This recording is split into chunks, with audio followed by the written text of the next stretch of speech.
అందరికీ తెలుసు వర్కౌట్ చేయాలి, హెల్తీగా ఉండాలి, ఫిజికల్లీ, మెంటల్లీ అని. ఒక్కటి మిస్ అవుతుంది ఏంటి అంటే మోటివేషన్. మోటివేషన్ అనేది ఒకటి ఇచ్చేది కాదన్నది నా వ్యక్తిగత అభిప్రాయం. ఎందుకంటే సినిమాకి వెళ్ళడానికి ఎవరు మోటివేట్ చేయట్లేదు, పిజ్జా బర్గర్ తినడానికి ఎవరు మోటివేట్ చేయట్లేదు, జంక్ ఫుడ్ తినడానికి ఎవరు మోటివేట్ చేయట్లేదు, నాన్ సెన్స్ పనులు చేయడానికి ఎవరు మోటివేషన్ అక్కలేదు, సెన్స్ పనులు చేయడానికి మోటివేషన్ కావాల్సి వస్తుంది. ఒక డేని కంప్లీట్గా బిజీ ఉంచుకోవడం వల్ల ఇంపార్టెంట్ థింగ్స్కి, అంటే ఇప్పుడు డే అంతా బిజీ అనేది కూడా నేను ఒప్పుకోను. ఎవ్వరు ఇక్కడ బిజీ లేరండి. ప్రయారిటీలో ఏంటి అన్నది పాయింట్. మనం ఫోన్ చేసాం అనుకోండి, లిఫ్ట్ చేసేయడం అంటే అర్థం ఏంటి అనుకుంటున్నారు మీరు? ఆడికి మనతో పని ఉందండి. లిఫ్ట్ చేయలేదంటే అర్థం ఏంటి? ఆడు బిజీ ఉన్నాడని కాదండి, మనతో పని లేదండి. ప్రతి ఒక్కరు మెడిటేషన్ చేయాలి అంటారు. మెడిటేషన్ పైన మీ లైన్స్ ఏంటి, ఆర్ మీ ఎక్స్పీరియన్స్ ఏంటి? ఎంత కాదనుకున్నా ఉదయం నుంచి రాత్రి వరకు మనం స్ట్రెస్తో ఉంటాం. దీన్ని కామ్ డౌన్ చేయడానికి ఉపయోగపడే అత్యంత ఆయుధం ఏదైనా ఉంది అంటే మెడిటేషన్. నా దృష్టిలో మెడిటేషన్ అంటే మార్నింగ్ మాత్రమే చేసేది కాదండి. సన్ లైట్, పార్క్ లో నడవడం, ఫ్రెండ్స్ తో ముచ్చట పెట్టడం, వైఫ్ తో జస్ట్ అలా వాక్ చేయడం, ఇవన్నీ చీప్ గా దొరుకుతాయి, బట్ కాస్ట్లీ డోపమైన్. మందు, స్మోకింగ్, డ్రగ్స్ ఇవన్నీ కాస్ట్లీగా దొరుకుతాయి, బట్ చీప్ డోపమైన్. మీరు ఎలాగో మందు అని అన్నారు కాబట్టి అండి, నేను కొంచెం ఓపెన్ గా చెప్తున్నానండి. ఎవరైనా సరే దయచేసి చేతులెత్తి దండం పెట్టి చెప్తున్నానండి, ఏజ్ తోటి, స్టేజ్ తోటి, రేంజ్ తోటి సంబంధం లేకుండా చెప్తున్నాను. సిగరెట్, మందు మానేయండి. కరెక్ట్. స్మోక్ చేస్తే ఏమవుతుందండి, లోపలంతా పొగ జారిపోతుంది, అంటే ఊపిరితిత్తులు కొలిపితిత్తులు అవుతాయి. వేరే అన్ని క్యాన్సర్స్ కూడా హింట్ ఇచ్చి వస్తాయి. లంగ్ క్యాన్సర్ మీకు హింట్ ఇవ్వదు, దగ్గు ఒకటి వస్తుంది. ఎప్పుడు అంటే ఆల్మోస్ట్ స్టేజ్ 4కి వెళ్ళిపోయినప్పుడు అప్పుడు కఫ్ స్టార్ట్ అవుతుంది. అన్నిటికన్నా dangerous lung cancer. Cigarette drink అండి చాలా ప్రమాదం. కుటుంబాలకి నష్టమే, జేబుకి నష్టమే, జాబ్కి నష్టమే, అన్నిటికన్నా ఇంపార్టెంట్ నీ యొక్క బాడీకి నష్టమే. హాయ్ అండి, నేను మీ doctor Raghuteja, laser and laparoscopic surgeon. Welcome to health talks with doctor Raghu. మనందరికీ తెలుసు, హెల్త్ బాగుండాలంటే జిమ్కి వెళ్ళాలి, వర్కౌట్ చేయాలి, వెయిట్ లిఫ్టింగ్ చేయాలి, లేదా వాకింగ్, ఏదో ఒకటి ఫిజికల్లీ ఆర్ మెంటల్ హెల్త్ ప్రాపర్గా ఉంచుకోవాలని. బట్ అన్నిటికన్నా ముఖ్యంగా ఇవన్నిటికీ మనకు కావాల్సింది మోటివేషన్. పొద్దున్న లేవాలంటే మోటివేషన్ రాదు, ఏదో ఒక వర్కౌట్ చేయాలంటే మోటివేషన్ రాదు. సో ఈ మోటివేషన్ కొరకు మన ముందున్నారు ఆకెల రాఘవేందర్ గారు. సో ఈరోజు మన హెల్త్ టాక్ ఒక డాక్టర్తో కాదు. డాక్టర్స్ ఓకే సైంటిఫిక్గా హెల్త్ గురించి చెప్తారు, బట్ మోటివేషన్ అనేది మన బాడీని మనం లేచి మనంతటా మనం పని చేయించాలి అనే ఆ ఉత్సాహం రావాలి అంటే ఒక ఫైర్, ఒక ఎనర్జీ ఉండాలి. సో అలాంటి ఒక ఫైర్, ఒక ఎనర్జీ క్రియేట్ చేయడానికి ఆకెల రాఘవేందర్ గారు మన ముందున్నారు. సో సార్తో ఈరోజు మనం డిస్కస్ చేసి ఆ ఫైర్ని, ఎనర్జీని క్రియేట్ చేయించుకుందాము. ప్రతి ఒక్కరు వాచ్ చేయండి, డెఫినెట్లీ ఆ ఎనర్జీ అనేది ప్రొడ్యూస్ అవుతుంది, మోటివేషన్ కంపల్సరీగా మీకు దొరుకుతుంది. Sir thank you so much, నమస్కారం మీరు వచ్చినందుకు. నేను చెప్పినట్టు అందరికీ తెలుసు వర్కౌట్ చేయాలి, హెల్తీగా ఉండాలి, ఫిజికల్లీ, మెంటల్లీ అని. ఒక్కటి మిస్ అవుతుంది ఏంటి అంటే మోటివేషన్. ఎలా లేవ్వాలబ్బా, ఎందుకు లేవాలి అనేది మిస్ అవుతుంది. ఎందుకంటే దాని వాల్యూ తెలియక ఒకటి. సో ఫస్ట్ ఫర్ ఎగ్జాంపుల్ ఒకటి తీసుకుందాం, పొద్దున్న లేవాలి అనేదానికి మీరు ఎలాంటి మోటివేషన్ ఇస్తారు? అంటే బేసికల్గా డాక్టర్ గారు, మోటివేషన్ అనేది మనల్ని ఒకటి ఇచ్చేది కాదన్నది నా వ్యక్తిగత అభిప్రాయం. ఎందుకంటే సినిమాకి వెళ్ళడానికి ఎవరు మోటివేట్ చేయట్లేదు, కరెక్ట్. పిజ్జా బర్గర్ తినడానికి ఎవరు మోటివేట్ చేయట్లేదు, జంక్ ఫుడ్ తినడానికి ఎవరు మోటివేట్ చేయట్లేదు. నైట్ బిర్యానీ ఉంటుంది, యాక్చువల్గా mid night biryani, 4 AM biryani అది తినడానికి ఎవరు ఇవ్వట్లే. అంటే ఈ ప్రపంచంలో నాన్ సెన్స్ పనులు చేయడానికి ఎవరు మోటివేషన్ అక్కలేదు, సెన్స్ పనులు చేయడానికి మోటివేషన్ కావాల్సి వస్తుంది. ఇది మొదటి పాయింట్. 2, మీరు అడిగారు చూడండి, మార్నింగ్ లేచిన వెంటనే మోటివేషన్ కావచ్చు, XYZ కావచ్చు. బేసికల్గా ఎవరైతే ఇది నా లైఫ్, ఇది నా బాడీ, ఇది నా హెల్త్ అని అనుకుంటారో వాళ్ళకి రెస్పాన్సిబిలిటీ వస్తున్నారు. ఓకే, రెస్పాన్సిబిలిటీ వచ్చిన ప్రతి ఒక్కరు ఇక్కడ మోటివేటెడే. అక్కడే మోటివేషన్ అనే దాన్ని ఎక్కడ మిస్ అవుతాడు అంటే రెస్పాన్సిబిలిటీ లేకపోవడం మిస్ అవుతాడు. ఓకే. ఇప్పుడు మీకు చూద్దామంటే, మనకి ఇష్టమైన పనుల దగ్గర మనం రెస్పాన్సిబుల్గా ఉంటాం, అది ఏదైనా సరే, what ever you name it. అది నేను ఏమంటానంటే, నీ ప్రయారిటీలో ఇష్టం కన్నా నాన్ హార్మ్ఫుల్ లేదా గుడ్ థింగ్స్ ప్రయారిటీలో కనుక వస్తే ఓకే ఓకే అప్పుడు ఆటోమేటిక్గా నువ్వు లేదా ఒక డేని కంప్లీట్గా బిజీ ఉంచుకోవడం వల్ల అంటే ఇంపార్టెంట్ థింగ్స్కి ప్రయారిటీ థింగ్స్ పోనీ అప్పుడు అంటే ఇప్పుడు డే అంతా బిజీ అనేది కూడా నేను ఒప్పుకోను. ఎందుకంటే అసలు బిజీ అంటే ఏంటి, మామూలుగా ఇంకోలా చెప్పే ప్రయత్నం చేస్తాను మీకు. రోజుకి ఎన్ని గంటలు? 24 గంటలు. నేను ఒప్పుకోను దాన్ని. కొంతమందికి 24 గంటలు, కొంతమందికి 12 గంటలే, కొంతమందికి 3 గంటలే, కొంతమందికి 3 నిమిషాలే, కొంతమందికి 3 ఏమంటే 28x3 వేసుకునేంత అన్ని 48 గంటలు పోనీ అలా. ఎందుకని? ఎండ్ పాయింట్ ఉదయం నుంచి రాత్రి వరకు నేను ఏ పని చేయకుండా చేసినా అవన్నీ కూడా యూజ్లెస్ పనులు అయితే కనుక నేను 24 గంటలు ఎక్కడ జీవించాను? నేను జీవించింది ఏం లేదు అక్కడ, సున్నా. రీల్స్ చూసుకుంటూ పని చేసుకుంటూ మందు కొడుతూ సిగరెట్ కాలుస్తూ ఉంటే హౌ కెన్ యూ అది యూటిలైజ్ చేసుకుని ఎలా అవుతుంది? అందులో యూటిలైజేషన్ అంటే నేను నమ్మే సిద్ధాంతం ఏంటంటే ఉదయం నుంచి రాత్రి వరకు ఎవ్వరు ఇక్కడ బిజీ లేరండి. ప్రయారిటీలో ఏంటి అన్నది పాయింట్. ఎగ్జాక్ట్లీ. మన ప్రయారిటీలో మామూలుగా మీకు ఎవరైనా మనం ఫోన్ చేసామనుకోండి, లిఫ్ట్ చేసేయడం అంటే అర్థం ఏంటి అనుకుంటున్నారు మీరు? ఆడికి మనతో పని ఉందని. లిఫ్ట్ చేయలేదంటే అర్థం ఏంటి? ఆడు బిజీ ఉన్నాడని కాదండి, మనతో పని లేదని. కరెక్ట్. కాబట్టి వాడు బిజీ తోటి ఫోన్ లిఫ్ట్ చేయడం మనం మామూలుగా అంటుంటాం మన ఫ్రెండ్స్, అన్న మనం నువ్వు ఫోన్ చేసామన్నా కొంచెం బిజీ ఉన్నాను, ఆ రోజున బిజీ లేవు, ఆ రోజున నువ్వు వాడే ప్రయారిటీ లిస్ట్ వాడంత ఇంపార్టెంట్ కాదని పక్కన పెట్టావు. Correct correct. సో అందుకని మీ షోకి రిలవెంట్ అయ్యి లిమిట్ అయ్యి అదే బార్డర్లో చెప్పాలి అంటే హెల్త్ అనేది కనుక నీ ప్రయారిటీలో ఉంటే ట్రూ, అప్పుడు నువ్వు ఒళ్ళు దగ్గర పెట్టుకుని ఏం చేయాలో చేస్తావు. ఏం చెయ్యాలి అనే దాంట్లో ఎన్నే రావచ్చు. కొంతమందికి మెడిటేషన్ చేయాల్సి రావచ్చు, కొంతమంది యోగా కావచ్చు, కొంతమందికి వాకింగ్ కావచ్చు, కొంతమందికి ఎక్సర్సైజ్ కావచ్చు, కొంతమంది జిమ్ కూడా వెళ్ళాల్సి రావచ్చు. ఒబేసిటీ ఉంటే కనుక దాన్ని తగ్గించుకోవడానికి చేయాల్సింది కావచ్చు. మీరెన్నింటికి ఉదయాన్నే లేస్తారు? అరౌండ్ 5:30 అండి. మీరు ఎన్నింటికి సజెస్ట్ చేస్తారు మార్నింగ్ లేవడం? అది నేను యాక్చువల్గా అయితే కొంచెం మామూలుగా బ్రాహ్మీ ముహూర్తము లాంటివి పెద్దగా నేనేమి దాన్ని నమ్మకపోవడం కాదు, కానీ ఆ ముహూర్తంలో లేకపోతే 4 గంటల లోపు లేవకపోతే సూర్యోదయానికి లోపు లేవకపోతే నీ జీవితం మటాష్ అయిపోతుందంటే మాత్రం నమ్మను నేను. కరెక్ట్. నేను ఏమని నమ్ముతాను అని చెప్పడానికన్నా ముందు ఇది ఎందుకు అంటున్నానంటే, కొంతమందికి మార్నింగ్ 6కి లేచే అలవాటు అవసరము, కొంతమంది మార్నింగ్ 4కి లేచే అలవాటు అవసరము, కొంతమందికి మార్నింగ్ 8కి లేచే అవసరము అవకాశము ఇది ఉంటాయండి. మన బాడీ అకార్డింగ్ టు ఆయుర్వేద 3 రకాలుగా ఉంటుంది. ఒకటేమో కఫము, రెండేమో పిత్తము, మూడేమో వాతం. ఈ కఫదోషము కలిగిన వాళ్ళు ఎర్లీ మార్నింగ్ లేవలేరు, వాళ్ళ బాడీ సహకరించదు. ఓకే. కొన్ని లక్షణాలు ఉన్నవాళ్ళు మామూలుగా మీ అల్లోపతిలో కూడా చెప్పచ్చండి, ఒక జెనెటికల్గా కానీ ఇతరత్ర హార్మోనల్ బ్యాలెన్స్ ఇంబ్యాలెన్స్లో కానీ ఉన్నవాళ్ళు మార్నింగ్ లేవలేరు. ఈవెన్ ఎలర్జిక్ సైనసైటిస్ ఉన్నవాళ్ళు, కొన్ని ఎలర్జీస్ ఉన్నవాళ్ళు వాళ్ళు లేవలేరు పొద్దున్న. కాబట్టి పొద్దున్న లేస్తేనే బాగా అనేది పాయింట్ కాదు ఇక్కడ. నేను ఏమని నమ్ముతానంటే 7, 8, 9 అని నమ్ముతాను నేను. ఎవరైనా మీకు కూడా తెలుసును డాక్టర్గా కాస్ట్ అటు ఇటుగా కొంచెం ఏజ్ వేరియేషన్స్ పక్కన పెడితే 7 గంటలు పడుకోవడం అనేది మంచిది. దానికి సైంటిఫిక్గా నాకన్నా మెడికల్గా నాకన్నా మీరే బాగా చెప్పాలి.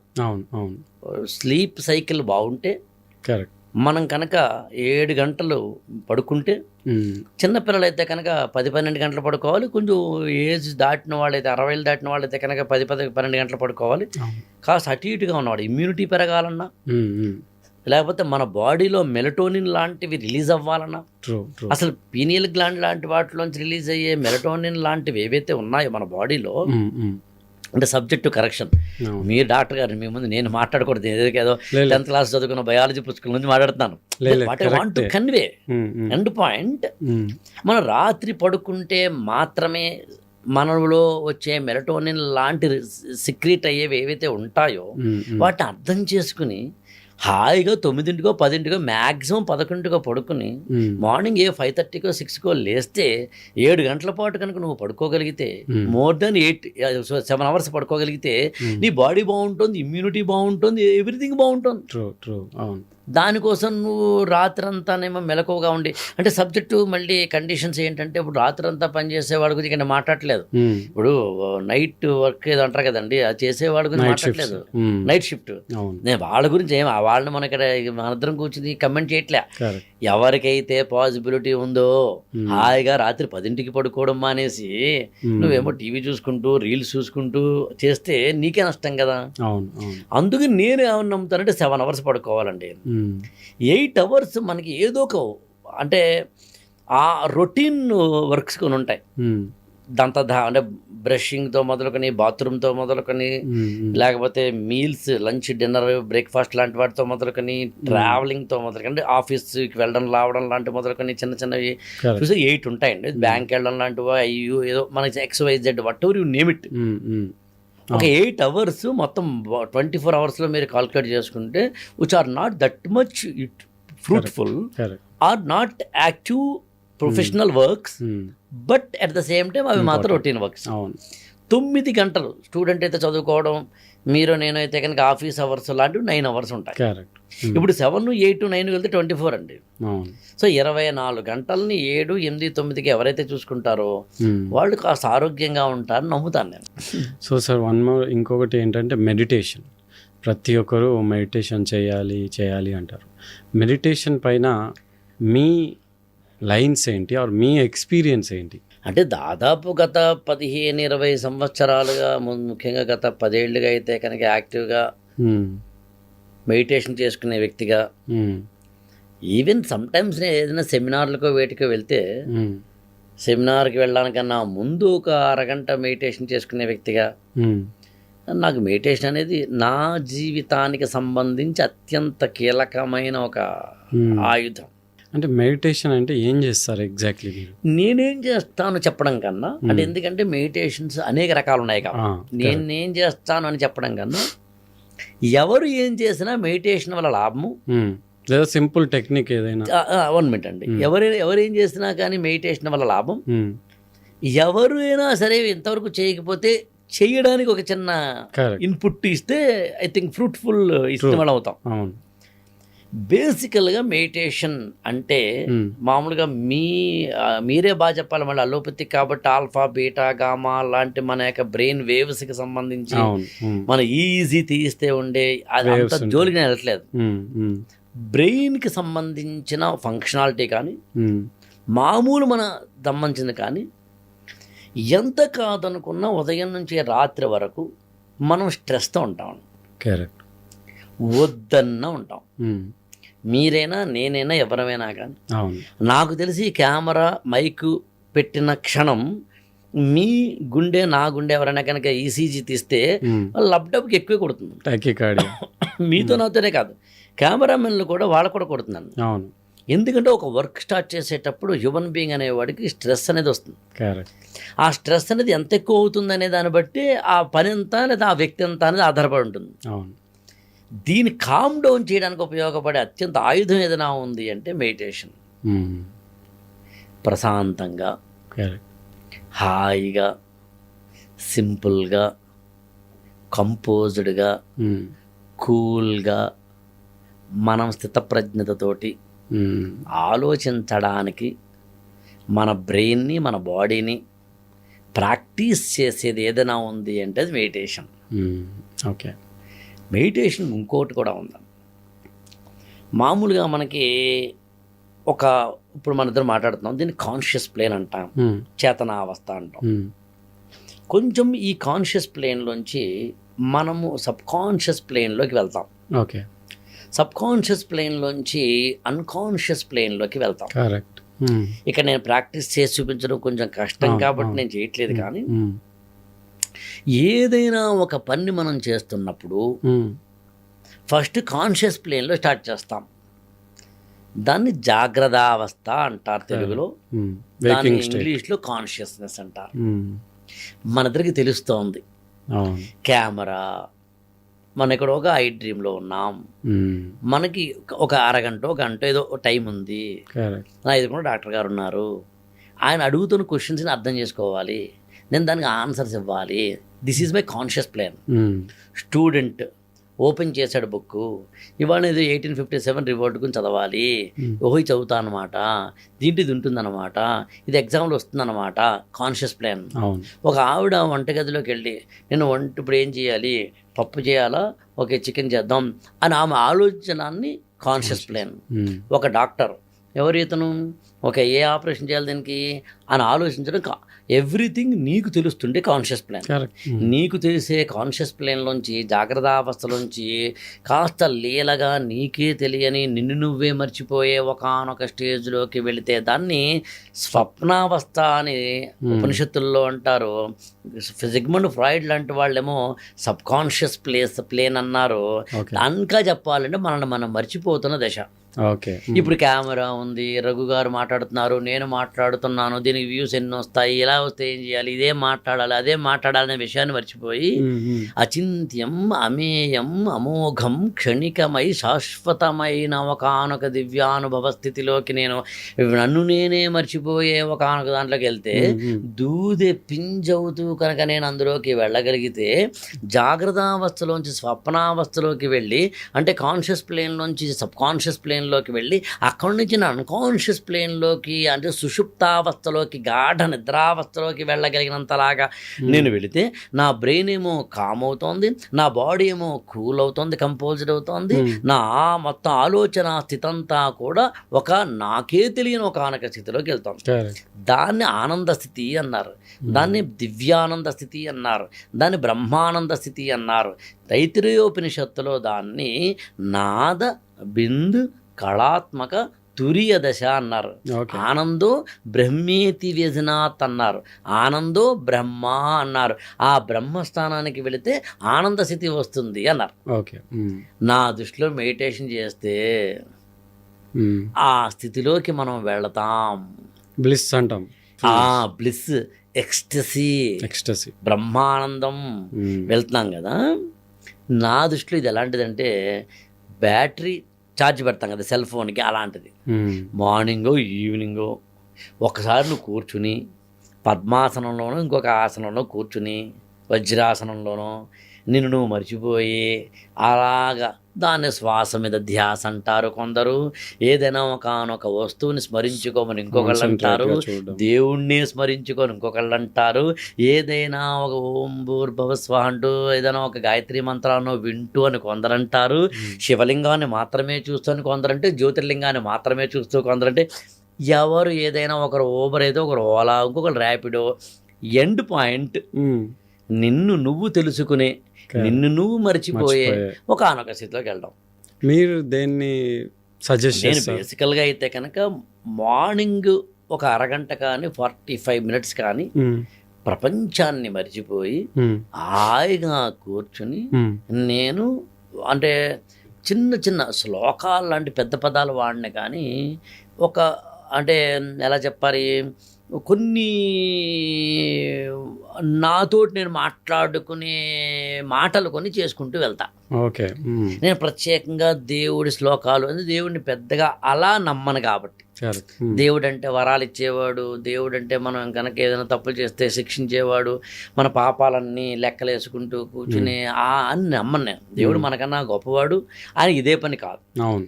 అందుకని ఆ ప్రాసెస్లో అది కాదు కానీ ఒకటే చేస్తాను, I speak with him, with me నాతో నేను మాట్లాడుకుంటా. ఆ మాట్లాడుకోవడం ఏదైనా కావచ్చు, ఆ రోజు ఏముందో నాకు తెలియదు కావచ్చు, but I speak with me only.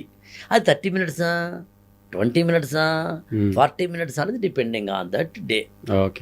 అది ఎనర్జీ ఇస్తుంది నాకు. ఈ ప్రాసెస్లో శ్వాస అంటే ప్రాణాయామం చేయడము అనేది ఆటోమేటిక్గా జరుగుతుంది. ఈ ప్రాణాయామం కూడా చాలా అంటూ ఉంటారు, అంటే దీంట్లో కూడా రకరకాలు ఉంటాయి. ఒకరు 1 nostril, ఒకసారి 2 nostrils, డిఫరెంట్ టైప్స్గా ఉంటాయి. సో దీని ఎఫెక్ట్ ఎలా ఉంటుంది అంటే ఇక్కడ కూడా మళ్ళీ నేను ఆ డిస్క్లైమర్ వేయాలనుకుంటున్నాను. అదేంటంటే ఇక్కడ మనందరం కూర్చున్నది ప్రాణాయామం అయినా, యోగా అయినా, ఈవెన్ మెడిటేషన్ అయినా టెక్నిక్స్లోకి వెళ్ళడం కాదు. అవును. ఎందుకు కాదు అంటే ఎవరి టెక్నిక్ వాళ్ళదని నమ్మడం ఒకటైతే, రెండో కారణం ఏమిటి అంటే పర్పస్ కానీ చెప్పగలిగితే. అందుకే దాన్ని మెడిటేషన్ పర్పస్ని ఏం చెప్పదలుచుకున్నాను ఒక మాటలో చెప్పండి అంటే, నువ్వు రీఛార్జ్ అవుతున్నావు అండ్ నీకు కొత్త ఎనర్జీ వస్తుంది అండ్ నువ్వు కామ్ అవుతున్నావు, నీ స్ట్రెస్ బర్స్ట్ అవుతోంది, స్ట్రెస్ తగ్గుతోంది, యాంగ్జైటీ తగ్గుతోంది. ఇవన్నీ తగ్గడం వల్ల నీ లోపల హార్మోనల్ బ్యాలెన్స్ వస్తుంది అని సైంటిఫిక్ గా చూస్తే చెప్పే ప్రయత్నం చేస్తాను. ఇవన్నీ దానివల్ల ఉన్నాయి అని చెప్పే ప్రయత్నం. అవును. కానీ ఇవన్నీ నీకు ఏ మెడిటేషన్ ప్రక్రియ ద్వారా జరుగుతుంది అనేది నీ ఇష్టం అంటున్నాను నేను. అంతే. To reach that goal, whatever the medium you are taking, I'm not worried about that, bothered about that.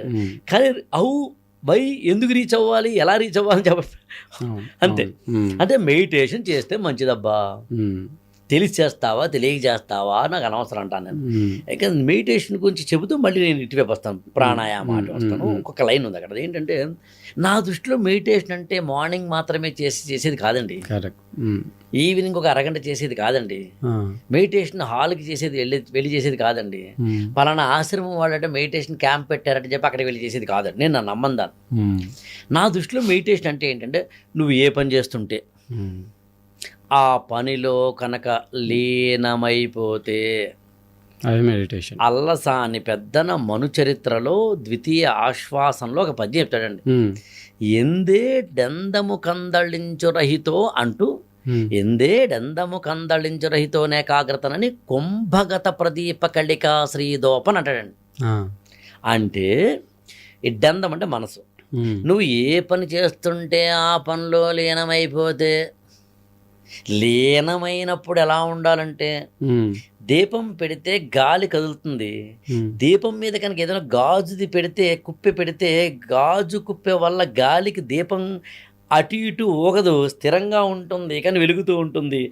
అలా కుంభగత ప్రదీప కళిక శ్రీదోపన్ అంటే, నీ మనసు దేని మీద అయితే స్థిరంగా ఇందాకని చెప్పిన దీపంలాగా కదలకుండా ఉంటుందో, నువ్వు ఏ పని చేస్తే అదే మెడిటేషన్ అండి. Okay, super.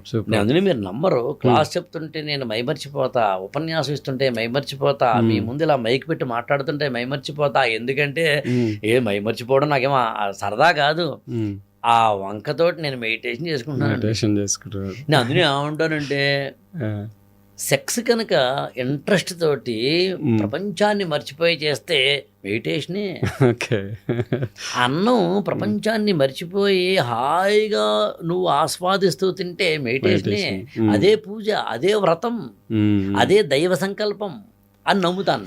సో ఏ పని చేసినా ఫుల్ ఫ్లెడ్జ్డ్గా, కాన్సన్ట్రేట్గా, హ్యాపీనెస్తో నచ్చిన విధంగా చేస్తే అది మెడిటేషన్. అంటే మనస వాచ కర్మణ సిద్ధం. మీ దాంట్లో లైన్ తీసేస్తాను, ఒక పదం నచ్చిన కాదండి, చేసిన ఏ పనైనా నచ్చేలా చేయాల్సి. ఓకే, జీవితంలో అన్ని నచ్చిన పనులే చేయమండి. మామూలుగా ఏదో సినిమాలో డైలాగ్ ఉంటుంది, యాక్చువల్గా నువ్వు నాకు నచ్చావు సినిమాలో అని కూడా డైలాగ్ ఉంటుంది. మనల్ని మనం ఇష్టపడిన వాళ్ళు దక్కకపోతే మనల్ని ఇష్టపడిన వాళ్ళు దక్కించుకోవాలి కదా. సో అందుకని అన్ని ఇష్టమైన పనులు చేయలేం. కరెక్ట్. కాబట్టి ఏ పని చేసినా ఇష్టంగా చేయాలి. నేను అందుకనే మీకు చిన్న ఉదాహరణ చెప్తానండి, ఇది అవుట్ ఆఫ్ కాంటెక్స్ట్ అయి ఉండొచ్చు. నా ఎంప్లాయీస్ ఎవరైనా, ఎంప్లాయీస్ అంటే ఇక్కడ కాంటెక్స్చువల్గా చెప్తాను కదా, ఎంప్లాయీస్ ఎవరైనా పనిని కనుక ఇష్టపడకపోతే నాకు చాలా వాళ్ళు దేశ ద్రోహులని నమ్ముతాను. ఎందుకు సార్, శాలరీ తీసుకునే రోజు నువ్వేమీ డల్గా లేవుగా, శాలరీ తీసుకుని శాలరీ ఎందుకు ఇచ్చారండి, ఎందుకు ఇచ్చిందా వద్దండి అంటలేదుగా. మరి శాలరీ తీసుకునేటప్పుడేమో నీకు ఎక్కడ లేని ఎనర్జీ వచ్చేసినప్పుడు పని చేయడానికి ఎందుకు రావట్లేదు. పని చేసేటప్పుడు కనుక నువ్వు దాన్ని ప్రేమించకపోతే అది భారం అవుతుందండి. ఇప్పుడు మీరు నన్ను పిలిచారండి, ఏం మాట్లాడాలి సార్ రఘు గారు, ఇప్పుడు అవసరమా, టైం ఎంత? నేను ఎప్పుడైతే ఈ పనిని ఇష్టపడటం లేదో అప్పుడు ఈ పని నాకు భారమైంది. భుజాల మీద భారం ఎప్పుడైతే ఉందో నేను వంగిపోయాను. నేను ఎప్పుడైతే వంగిపోయానో అప్పుడు ఆటోమేటిక్గా నా ఎనర్జీ డ్రౌన్ అయిపోయింది. నా ఎనర్జీ ఎప్పుడైతే పోయిందో నేను నడుస్తున్న, కూర్చున్న, నిలబడిన శవం అయిపోయాను. శవానికి శవం ఉండదు కాబట్టి శవమే. అప్పుడు నాకు ఈ పని చేయాలని కోరిక ఉండదు. పని చేయాలనే కోరిక లేకపోతే పని జరగదు, జరిగినా బాగా జరగదు, జరగకపోతే ఫలితం రాదు. ఇది పెద్ద ఆశ్చర్యం ఏముంది? అందులో మెడిటేషన్ చేసినప్పుడైనా, యోగా చేసినప్పుడైనా, ప్రాణాయామం చేసినప్పుడైనా, జిమ్కి వెళ్ళినప్పుడైనా, వాకింగ్ చేసినప్పుడైనా, రన్నింగ్ చేసినప్పుడైనా, జాగింగ్ చేసినప్పుడైనా, తింటున్నప్పుడైనా, చూస్తున్నప్పుడైనా, మాట్లాడుతున్నప్పుడైనా, నడుస్తున్నప్పుడైనా, పడుకున్నప్పుడైనా, సంసారం చేస్తున్నప్పుడైనా నిన్ను నువ్వు కోల్పోకుండా అందులో లీనమై ఉంటే అదే యోగం, అదే వ్రతం, అదే అత్యద్భుతమైన మెడిటేషన్. సూపర్ అదే నమ్ముతాను నేను. అందుకే నేను ఏ పని చేసినాను. ఇప్పుడు ప్రాణాయామం అన్నారు మీరు. ప్రాణాయామం అంటే ఏంటి? మామూలుగా క్యాజువల్గా మాట్లాడాలంటే మామూలుగా సంధ్యావందనం అని దాంట్లో కూడా ప్రాణాయామ మనకి టెక్నిక్స్ వస్తాయని. నేను ఇక్కడ కూడా మళ్ళీ ప్రాణాయామంలో రకాలేంటి, అందులో ఏమున్నాయి, దాని వెనకాల శ్వాస అటువే పెట్టలేదు. కానీ ప్రాణాయామం అంటే ఏంటి సింపుల్ చెప్పండి అంటే మన శ్వాసని, రెస్పిరేషన్ని సమతౌల్యం చేయడం, ఈక్విలిబ్రియం చేయడం. అవును. మొత్తం మన యొక్క టోటల్ బాడీ మెటబాలిజం అంతా దేని మీద ఆధారపడింది అంటే, మీరు డాక్టర్ గారు కాబట్టి మీకు తెలిసిన మెటబాలిజం దేని మీద ఆధారపడింది అంటే రెస్పిరేషన్, శ్వాసక్రియ మీద ఆధారపడుతుంది. అసలు లోపలికి వెళ్ళే ఆక్సిజన్ మొత్తం మన బాడీని నిలబెడుతోంది. బ్లడ్ లో కూడా ఉండేది ఆక్సిజన్, ఎవ్రీ టిష్యూకి వెళ్ళేది ఆక్సిజన్. అసలు ఈ రెడ్ బ్లడ్ సెల్స్ కానీ ఇతరత్రా కానీ టోటల్గా కానీ అది వచ్చేది మళ్ళీ లంగ్స్, బ్రీతింగ్ నుండి. ఈ మొత్తం బాడీలో ఏ అన్ని అవయవాలకి శ్వాస కావాలి, అదే రెస్పిరేషన్ లేదా ఆక్సిజన్ కావాలి. ఏ మొత్తం అవయవానికి ఎక్కువ కావాలి? లంగ్స్కి కావాలి. లంగ్స్ తీసుకుంటాం టోటల్గా బాడీలో. హార్ట్ అండ్ బ్రెయిన్కి కావాలి. మేజర్ ఆర్గన్స్ అన్నిటికీ మెయిన్ మేజర్ అంటే మన కంప్యూటర్ తోటి పోల్చాలి అంటే కనుక సెంట్రల్ మనకి nervous system, central processing system, brain, heart. ఈ రెండింటికి సంబంధించిన శ్వాసక్రియ మనకి అర్థమైతే శీర్షాసనం వేస్తే బ్రెయిన్కి సంబంధించిన యాక్టివేషన్ పెరుగుతుంది. ఓకే. యోగా ప్రకారం మనం శ్వాసని కనుక బ్రీతింగ్, ఇన్హేలింగ్ అండ్ ఎగ్జహేలింగ్, ఉచ్ఛ్వాస నిశ్వాసమని కనుక సరిగా తీసుకుంటే, కంట్రోల్డ్గా తీసుకుంటే, బ్యాలెన్స్డ్గా తీసుకుంటే, ఈక్విలిబ్రియంతో తీసుకుంటే ఆటోమేటిక్గా మన యొక్క మొత్తం టోటల్ బాడీ అంతా హెల్తీ వైపు వెళ్తుంది. ఓకే. మామూలుగా తాబేలు ఒక 200 సంవత్సరాలు బతుకుతుంది. అవును. ఎందుకంటే అది శ్వాసని చాలా మెల్లగా తీసుకుంటుంది. ఓకే. కుక్క 12 ఏళ్ళు నుంచి 15 ఏళ్ళు మాత్రమే బతుకుతుంది. ఎందుకంటే అది శ్వాసని వేగంగా తీసుకుంటుంది. మన సృష్టిలో ఉన్న చాలా జంతువులు వేగంగా శ్వాసను తీసుకునేవన్నీనేమో త్వరగా చనిపోవడం అని జరుగుతుంది. జువాలజీలో ఏం జరిగింది ఇదంతా నేను అటువే పెట్టలేదు. కానీ యోగ శాస్త్రంలో చెప్పే మొట్టమొదటి సూత్రాల్లో ఏముంటుందంటే, నువ్వు కనుక శ్వాసని తీసుకునేటప్పుడు నీవు చాలా కంట్రోల్డ్గా, బ్యాలెన్స్డ్గా, మంద్రంగా తీసుకుంటే, మంద్రంగా అంటే చాలా మెల్లగా, అలా హాయిగా, సింపుల్గా, అంటే తెలిసి పిల్ల గోదావరి లాగా మెల్లగా గాలి వచ్చినప్పుడు, ఏసీ వేసినప్పుడు మెల్లగా, ఏదైనా పాట పాడినప్పుడు అంత మెల్లగా, ముఖ్యంగా తల్లి పిల్లవాడికి జోలపాట పాడినప్పుడు అంతలాగా ఉండే శ్వాసని ఎవరు కలిగి ఉంటారో వాడు దీర్ఘాయుష్కులు అని చెప్పింది పతంజలి యోగ శాస్త్రంలో. అంటే యోగ శాస్త్రము అనే పెద్ద పదాలు మనకి తెలియపోయిన వచ్చే నష్టం లేదు, కానీ శ్వాస మీద ధ్యాస లాంటివి తెలియపోయినా నష్టం లేదు. కానీ ప్రాణాయామం కనుక ఉదయం చేస్తే అది ఎలా చేయాలి మళ్ళీ అంటే, కుడి నాసికన, ఎడమ నాసికన, అంటే కుంభకము, పూర్రకము, రేచకము అలాంటి పదాలు మీ యొక్క ప్రాణాయామం యోగా గురువు గారు నేర్పుతారు. ఏం నేర్చుకున్నారు పాయింట్ కాదు ఇక్కడ. నేను ఎప్పుడు మీరు రఘు గారు గమనించారు లేదో, నా టోటల్ సిద్ధాంతం ఒకటేనండి. నేను వేలుతోటి చందమామ చూపించానండి, స్కేల్ తోటి చందమామ చూపించాను. నా ఆర్గ్యుమెంట్ కానీ కంప్లైంట్ కానీ ఏంటంటే, నీ దృష్టి వేలు మీద స్కేల్ మీద అయిపోకూడదు, చంద్రుని చూసావా లేదు అందుబాటు అని చెప్పి నేను ఎప్పుడు కూడా ఎనీ ఉపన్యాసాలకి ఎక్కడైనా కానీ నేను ఫిక్స్డ్గా ఇదే అని చెప్పను. నేను అంటే ఇలాగే చేయాలి, కుంభకం పూరకము రేచకం అంటే తెచ్చినందుకు, కుంభకం అంటే తెచ్చినందుకు 8 నిమిషాలు కుంభకం చేయాలి, నీ ఇష్టం. మీ గురుగారు చెప్తారు, మన ఇక్కడ చెప్పడం కూడా సాధ్యము కాదు, అది అంత మంచిది కూడా కాదు. బట్ వన్ థింగ్ షూర్, ప్రాణాయామం నేర్చుకో. ప్రాణాయామం నేర్చుకుంటే నీకు చాలా శ్వాస మీద కంట్రోల్ వచ్చి, ఆ శ్వాస మీద కంట్రోల్ వల్ల నీ యొక్క బాడీ అంతా రెస్పిరేటరీ సిస్టమ్తో సహా, లంగ్స్తో సహా, మామూలుగా మీరు మళ్ళీ డాక్టర్ గారు కాబట్టి మీ దాంట్లోనే చెప్తున్నానండి. మన కోవిడ్ టైంలో వాటిలో ఏం చేశారండి, లంగ్స్ కోసం ప్రత్యేకంగా వ్యాయామం చేయమన్నారు డాక్టర్లు. లంగ్ ఎక్స్పాండ్ అవ్వడం గురించి మాట్లాడడం. దానికి ఏదో ఒకటి ఉంటుంది కదండి, ఇది ఓదనం కూడా ఉంటుంది, స్పైరోమీటర్. ఎంత వెళ్ళింది, లంగ్స్ ఎక్స్పాండ్ అవుతాయి. లంగ్ ఎక్స్పాండ్ అవ్వడం అనేది అసలు లంగే కదండి. లోపలికి వెళ్ళిన డీఆక్సిజనేటెడ్ ఎయిర్ ని ఆక్సిజనేటెడ్ ఎయిర్ గా చేసి లోపలికి పంపించి బ్లడ్ లో అన్ని అవయవాలకి పంపించే స్కీమ్ అంతా చేసేదంతా లంగే కదండి. సో లంగ్ కి సంబంధించి చేస్తున్న ఫంక్షనాలిటీ నీకు తెలియపోయినా పర్లేదేమో కానీ, శ్వాసనగానేమి అని పుస్తకాలు చదవకపోయినా పర్వాలేదేమో కానీ, నువ్వు పీల్చుకునే గాలి ఎప్పుడూ కూడా అన్కంట్రోల్డ్గా, ఇంబ్యాలెన్స్డ్గా ఉంటుంది. కాబట్టి పొద్దున అరగంట ఎంతో కాస్త బ్యాలెన్స్డ్ బ్రీత్ తీసుకుంటున్నావు. అంతే.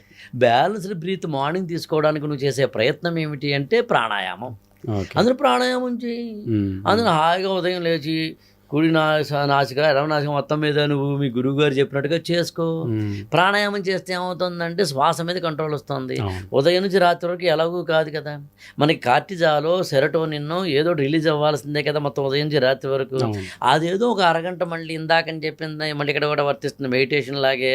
అదేమిటయ్యా అంటే నువ్వు హాయిగా మార్నింగ్ పూట మొత్తం బాడీకి రీఛార్జ్ చేయి, రాత్రి పడుకునే ముందు కూడా చెయ్యి. నేను పర్సనల్గా ఒకటి గమనించా ఏంటంటే, నాకు బ్లడ్ ప్రెషర్ 140 అట్లా వస్తుందన్నమాట. సో ఒకసారి బ్రీతింగ్ పైన కాన్సన్ట్రేట్ చేద్దామని ఎవ్రీడే నార్మల్ చేస్తా, కొంచెం కాన్షియస్నెస్తో చేస్తున్నాను అనమాట. తర్వాత మళ్ళీ 15 days 1 monthకి చెక్ చేసుకున్నా, స్లోగా సెటిల్ అయింది బ్లడ్ ప్రెషర్. ఇట్లా నేను పేషెంట్స్ కూడా చాలామందికి చూసా, లైక్ ప్రాపర్ బ్రీతింగ్ పైన కాన్సన్ట్రేట్ చేసిన వాళ్ళకి బ్లడ్ ప్రెషర్ అనేది కంట్రోల్ అవుతుంది. మీరు మామూలుగా బ్లడ్ ప్రెషర్ అంటేనే అసలు శ్వాసకు సంబంధించింది కదా, సంబంధించింది పూర్తిగా చెప్పాలి అంటే మనం ఎంతలా శ్వాస తీసుకుంటున్నాం అనే దాన్ని బట్టి. నేను యాక్చువల్గానండి ఉపన్యాసాలు ఇచ్చేటప్పుడు చాలా మీరు గమనించలేదు కానీ ఆవేశంగా ఇస్తాను.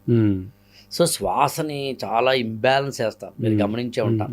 చాలా ఆవేశంగా మాట్లాడతాను, ఏకధాటిగా మాట్లాడతాను. చాలా ఎక్కడ కథం తొక్కి తురంగాలో, మతం పట్టిన మతంగాలో, విషం కక్కే భుజంగాలో, కవిని పటల వలయ వెచల ద్వేహంగాలో, విలయ సాగర తురంగాలో, యుద్ధ గుంజన మృదంగాలో, కవిని పటల్ కవిని గళకన మంగళకలక హళహళాహళిలో కరిగిపోతుని కలిసిపోతుని కానరాకనే కదిలిపోతుని అన్నప్పుడు నేను బ్రీత్ని ఆపి లేదా ఆవేశంగా ఎక్కువ హెవీ బ్రీత్ తీసుకుంటూనే చెప్తున్నాను. అది నిజంగా రాంగ్ అండి, అలా చెప్పకూడదు. ఓకే.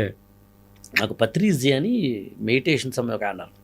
ఒకసారి ఆయనకు సంబంధించిన ఉపన్యాసం ఆయన సమక్షంలో ఇచ్చినప్పుడు నా ఉపన్యాసం అంతా అయిపోయిన తర్వాత ఆయన నా దగ్గరికి వచ్చి గట్టిగా కౌలించుకున్నారు. నన్ను కౌలించుకున్న చెవిలో చెప్పిన మాటని చెప్పమంటారా, అఖిల గారు ఫస్ట్ మీరు అంటే ఎంత మెల్లగా చెప్పాడు కూడా ఆయన. యాక్చువల్లీ ఇప్పుడు వాళ్ళు గట్టిగా చెప్తున్నాను యాక్చువల్గా, అంటే శ్వాస నియంత్రించుకోండి అని చెప్పి మెడిటేషన్ చేయండి అని చెప్పి నేను ఒక 10 నిమిషాలు మిమ్మల్ని కౌలించుకునే ఉంటాను, మీరు మెడిటేషన్లో ఉండండి, నా యొక్క మెడిటేషన్ శక్తి మీకు ఇస్తున్నాను అలాగే చెప్పారండి.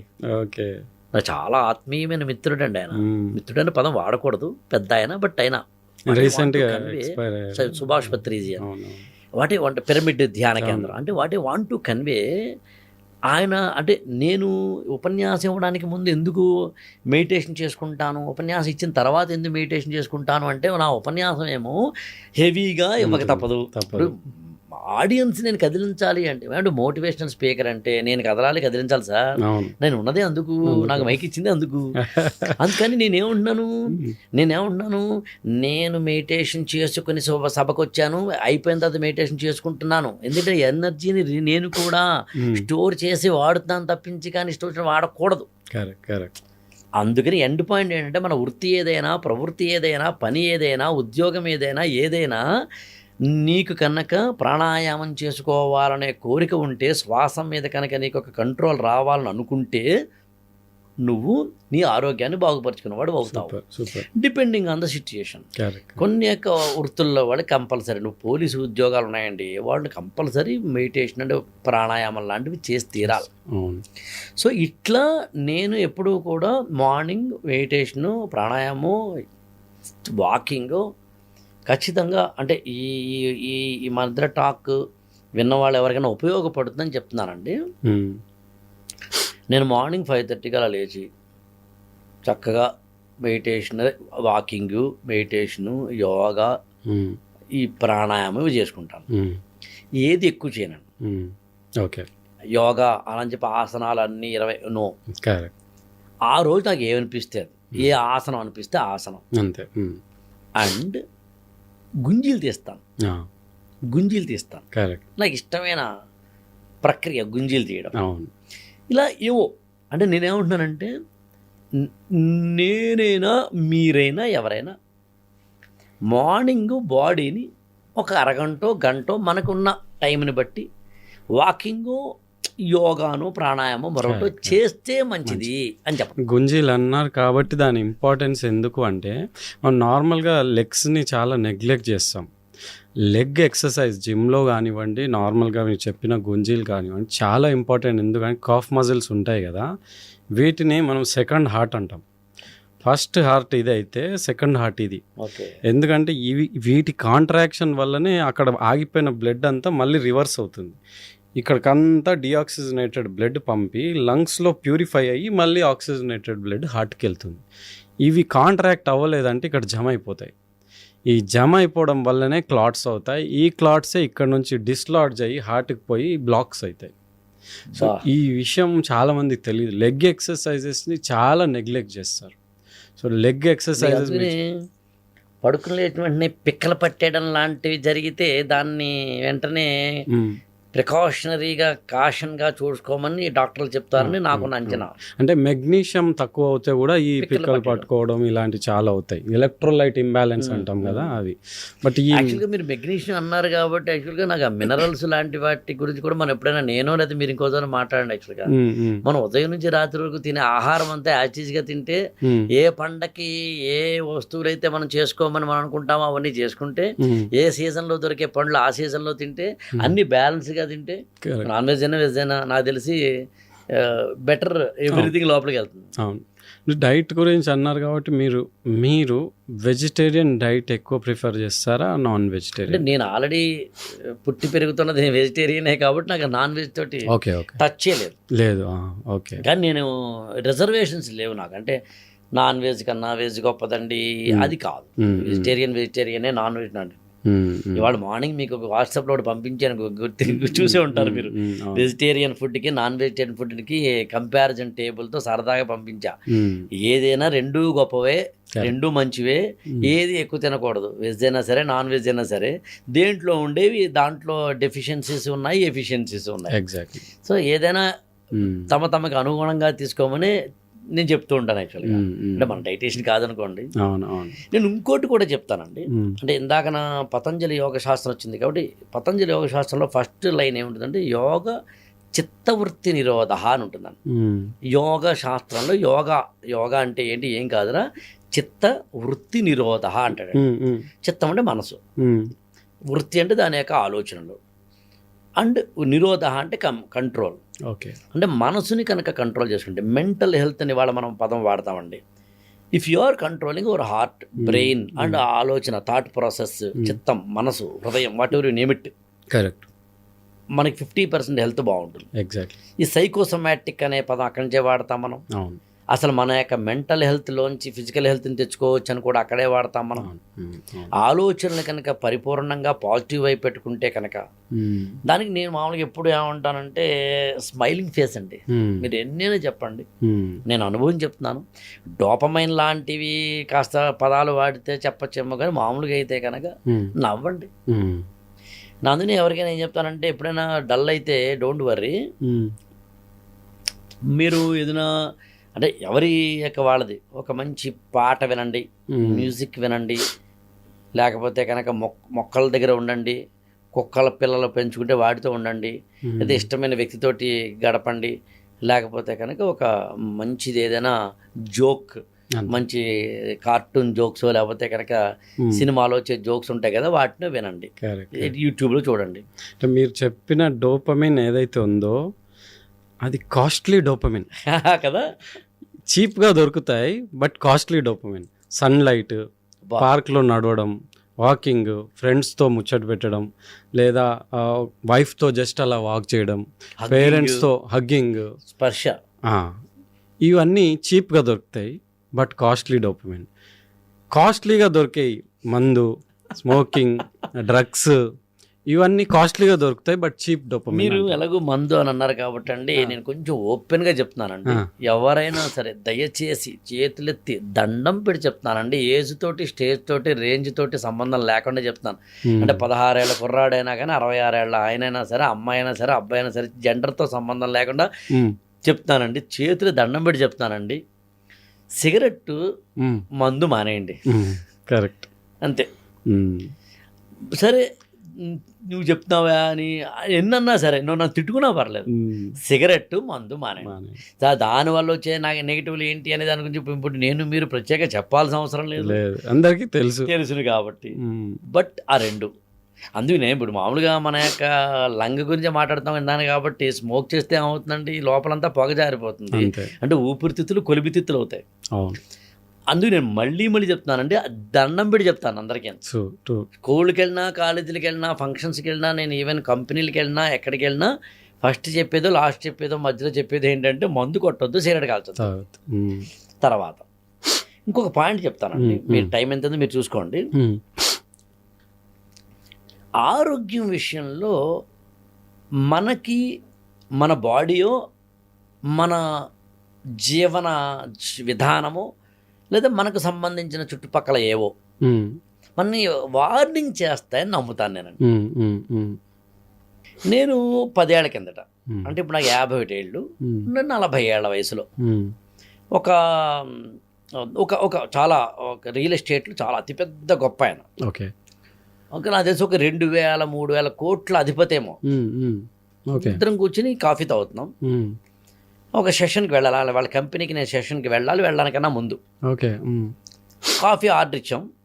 మామూలుగా ఇచ్చినప్పుడు ఆయన వితౌట్ షుగర్ అన్నాడు ఆ సర్వర్ తోట, ఎవరుంటారు వెయిటర్ తోట. నేను అడిగాను వితౌట్ షుగర్ దేనికండి, నేను మాట్లాడితే 12-10 ఏళ్ల కిందట. అంటే ఏనిదండి, మొన్న నేను చెక్ చేయించుకున్నాను, కొద్దిగా నీరసంగాను ఇదిగా ఉందని చేస్తేనేమో మా డాక్టర్ అదే చెక్ చేస్తే షుగర్ బార్డర్లో ప్రీ డయాబెటిక్, కొంచెం బార్డర్ కూడా దాటేసిందేమో అనేంతలా ఉంది, కొంచెం అన్ని అవాయిడ్ చేయండి అని చెప్పి ఈ గేవ్ సమ్ ప్రిస్క్రిప్షన్స్ అండి, అంటే what to do, what not to do అని. అప్పుడు నేను ఏం చేశానంటే, మామూలుగా ఎవరిని ఏం చేస్తారు చూద్దాం, 40-41 సంవత్సరాల వయసులో ఉన్న మనం ఎదుటి వ్యక్తి కనుక ఏ కారణం చేతనైనా ఇలాగ షుగరు, ప్రీ డయాబెటిక్లో ఉన్నాను కాబట్టి అని అంటే కనుక మనం మామూలుగా దాన్ని లైట్గా తీసుకుని మనం మంచి కాఫీ తాగేసి సెషన్కి వెళ్ళిపోతాం. నేను ఏం చేశాను చెప్తానండి, ఆ రోజున ఆయనతో అలా అన్న తర్వాత అంతవరకు నాకు డయాబెటీస్ మీద నాకు అవగాహన లేదు. అంటే అవగాహన ఉండడం గురించి కాదు, దాని మీద పెద్ద దృష్టి పెట్టలేదు. అప్పుడు నేను ఏం చేశానంటే, ఆయన కొంచెం ఏదో ఆయనతో ఏదో మాట్లాడిన తర్వాత ఇంటికి వెళ్ళిన తర్వాత మరునాడు మీరు నమ్ముతారు లేదు, నాకు తెలిసిన మీలాంటి ఒక డాక్టర్ గారిని, సార్ ఏంటి నేను 40 ఏళ్ళు కదా ఏం చేయమంటారు అంటే, ఏముంది సార్ HbA1c ఒకటి చెక్ చేయించుకోండి, కావలేదు ప్రీ లంచ్ పోస్ట్లో చేయించుకోండి సార్ అన్నాడు. ఫాస్టింగ్ షుగర్ ఉంటుంది కదా, అలా చేయించుకున్నాను. అప్పుడు మీరు నమ్ముతారు లేదో, ఐ వాజ్ ఇన్, అంటే మరీ ప్రీ డయాబెటిక్ కాదేమో కానీ, అంటే బార్డర్ కాదేమో కానీ, డయాబెటిక్ రేంజ్కిను నాన్ డయాబెటిక్ మధ్యలో మాత్రం ఉన్నా. మీరు నమ్మరు సార్, నేను అప్పటి నుంచి ఎక్సర్సైజ్లో whatever you name it regarding ఇప్పటికైతే లేను, షుగర్ కానీ బీపీ కానీ ఇప్పటికి నేను మాట్లాడు. I repeat this one, what I want to convey. నేను ఇంతకు చెప్పదలుచుకున్నది ఏంటంటే, ఏదో ఒక రోజున ఎక్కడో ఒక చోట నిన్ను చర్నాకోలతోటి ప్రకృతో పరిస్థితుల్లో నీ బాడీయో నీ ఆలోచన కొడుతుంది, తెలిపిస్తాయి. వెంటనే రెస్పాండ్ అవు, నాకు రాదురా అన్నా ఎవరికైనా వస్తుంది కానీ అనకు. మన సర్కిల్లో ఎవరికైనా కనుక హార్ట్ అటాక్ వస్తే మనం కూడా అలర్ట్ అవుదాం, తప్పేం లేదు. నాకు ఈ విషయాన్ని చంద్రబోస్ లిరిసిస్ట్ ఆయన చెప్పాడు సార్, ఎప్పుడో 10 ఏళ్ల కిందట ఎప్పుడో, మిత్రమా మీ ఇద్దరం సార్ వరంగల్ వెళ్ళి, వరంగల్లో కరీంనగర్ నుంచి వస్తున్నాం, వచ్చినప్పుడు చెప్పారనమాట. మా ఫ్రెండ్ ఒక అతను మొన్న అనుకోకుండా చనిపోయాడు హార్ట్ అటాక్ తోటి, నాట్ ఈవెన్ 50 ఏళ్ళు 60 ఏళ్ళు 70 ఏళ్ళు కూడా కాదు, వెరీ ఎర్లీ 40s. చాలా నాకు షాక్ అయ్యాను. వెంటనే నేను చాలా అలర్ట్ అయ్యి చెక్ చేయించుకున్నాను. అలా నా ప్రతి పుట్టినరోజుకి జూన్ 1 నేను ఏం చేస్తానంటే పార్టీలు అవ్వను, పార్టీకి వెళ్ళను. నేను చేసేది ఏంటంటే డయాగ్నోస్టిక్ ల్యాబొరేటరీకి వెళ్ళి ఫుల్ బాడీ చెకప్ చేయించుకుంటాను. అది 5,000 10,000 ఎంతో ఖచ్చితంగా చేయించుకుంటాను ప్రతి ఏడాదిను.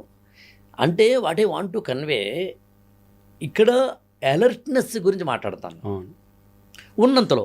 ఇప్పుడు మన ఇద్దరు ఇక్కడ మాట్లాడుతున్న అలర్ట్నెస్లో మొత్తం ప్రపంచం అంతా అలర్ట్నెస్ నాకు ఉందంటలేదు. నేను దాన్ని కూడా మళ్ళీ అవాయిడ్ చేస్తాను. కొంతమంది నాకు 70 ఏళ్ళు ఎందుకు ఇంత ఆరోగ్యంగా ఉన్నాను తెలుసా అని ఎవరంటే చాలా వాళ్ళ మీద జాలిస్తున్నారు. ఇప్పుడు ఇక్కడ మన ఇద్దరం కూర్చుని రఘుతేజ్ గారు నాకు ఇంతవరకు బీపీ షుగర్ రాలేదు తెలిసిన అంటలేదు నేను. అందులో ఏమన్నా ఇప్పటికన్నా నేను ఇప్పటికన్నాను. ఎందుకంటే మా అమ్మగారికి మా నాన్నగారికి మా మేనమామలకి మేనత్తలకి ఉన్నప్పుడు ఆటోమేటిక్గా జెనెటికల్గా నాకు వచ్చే అవకాశం ఉంది. ఆ జెనెటికల్గా వచ్చేందుకు అవకాశం ఉంది కాబట్టి నేను ఐ హ్యావ్ టు యాక్సెప్ట్. అందుని చిన్నప్పుడు పుడుతూనే మనకి తెలుసో తెలియకో కొన్ని రోగాలు వస్తాయి. అందులో ఇప్పుడు కూడా ఆరోగ్యవంతమైన వాళ్ళు నా ఆరోగ్య రహస్యం ఏంటి చెప్పమంటావా అని ఎప్పుడు అనకూడదు. నేనేమంటానంటే నేను ఆరోగ్యం కోసం తీసుకుంటున్న జాగ్రత్తలు ఇవి, నీవు కూడా వీలైతే తీసుకొని చెప్పాలి. రహస్యం ఏంటది? ఇక్కడ ఆరోగ్యము అనారోగ్యము అనేది కొంతవరకు అంటే కొంచెం ఆధ్యాత్మికంగా చెప్పాలంటే యోగం, కొంచెం ఫిజియలాజికల్గా చెప్పాలి అంటే జెనెటిక్స్ కానీ అదర్ దాన్ థింగ్స్ కానీ. అండ్ ఇంకోటి కూడా చెప్పాలి, మీ ఏజ్ 30లో ఉంది అనుకుందాం, నాది 51 ఏళ్ళు అండి. నాకు ఈ అవేర్నెస్ అనేది మీరు నమ్ముతారు లేదు, నాకు 20లో 30లో లేదండి. I was very bad healthy practices of my early days.